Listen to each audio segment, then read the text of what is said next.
Um, so I just wanted to put this out there real quick. Now, if you've made it this far, well, I'm glad you did, because we're gonna start showing some scientific, historic data.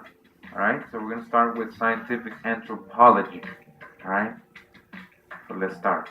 All right. So we're gonna start with this article from National Geographic, and it's titled "Most Complete Ice Age Skeleton Helps Solve Mystery of First Americans." Because we want to know who was here first, right?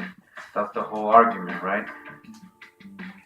So it says here, the oldest complete skeleton of its kind ever found, dating to more than 12,000 years ago, is helping solve a mystery about the differences in body types between the first humans to arrive in the Americas and the later Native Americans. Scientists announced Thursday. So they're saying there's differences between people who were aboriginally here in America first, and then the difference between those that were here later that are called Native Americans today.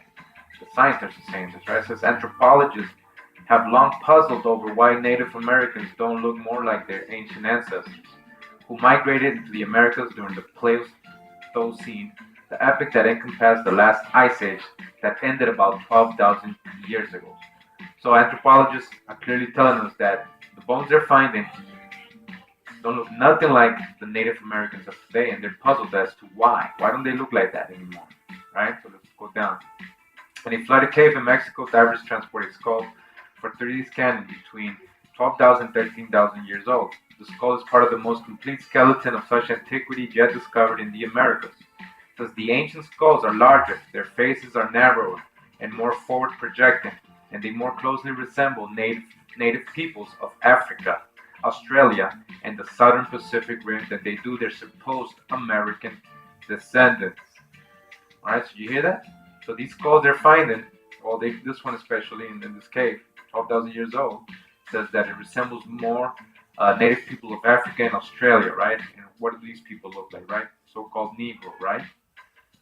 Than their supposed American descendants, like the Mongoloid peoples that are in the reservations today. They don't look nothing like them, right? These are National Geographic. So you can continue reading this. It's online. Just Google it. Let me go to something else.